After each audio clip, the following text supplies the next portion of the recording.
Testirali pa smo Mazdo CX-30, tokrat z bencinskim Skyactiv motorjem. Prihaja pa Skyactiv X. Mazda je znana po tem, da zna pogosto pri tehnološkem smislu precej presenetiti in ubrati drugačno pot od vseh ostalih. Prihodnji mesec bomo preizkusili, kako deluje Skyactiv X. No, če navežem na Mazdo 3, takrat je oblikovno bil to velik boom in tudi po športni utesnjenosti gledano, no zdaj pa Mazda CX-30, ki tudi namiguje na to, da oblika nekaj pomeni. Seveda, oblika vedno pomeni, kot je njihov prvi oblikovalec rekel, grdega avta pač ne prodaš zlahka, ampak kar je danes sporočilo je, ali imaš športni terenec, SUV, nekoliko bolj prostoren avto na približno enaki velikosti, ali pa jim moraš ponuditi športni kupe v 5-vratni obliki.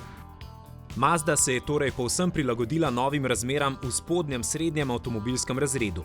Namreč po novem morajo biti klasične kombi limuzine športne in zato je nova trojka povsem kupejevska, družinsko vlogo pa v tem razredu po novem opravljajo SUV-ji. In to vlogo namesto trojke zdaj opravlja nova CX-30. A hkrati je Mazda tudi zamenjala svoje tekmece. Glede na videno je zdaj polnopravna članica premijskih znamk. Sedite in preverite. Občutki so primerljivi s tistimi v Audijih in podobnih kolegih.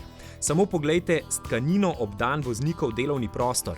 A premijski predznak hkrati pomeni, da prostornost kljub družinski vlogi ni na prvem mestu.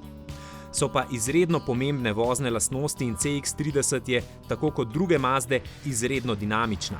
Torej, avto ima rad ovinke, kar usede se v njih, voznik pa na volanu dobro čuti, kaj se dogaja in nasploh je avto uravnotežen.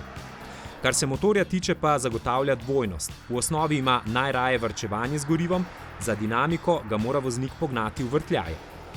To je pa danes že prava eksotika.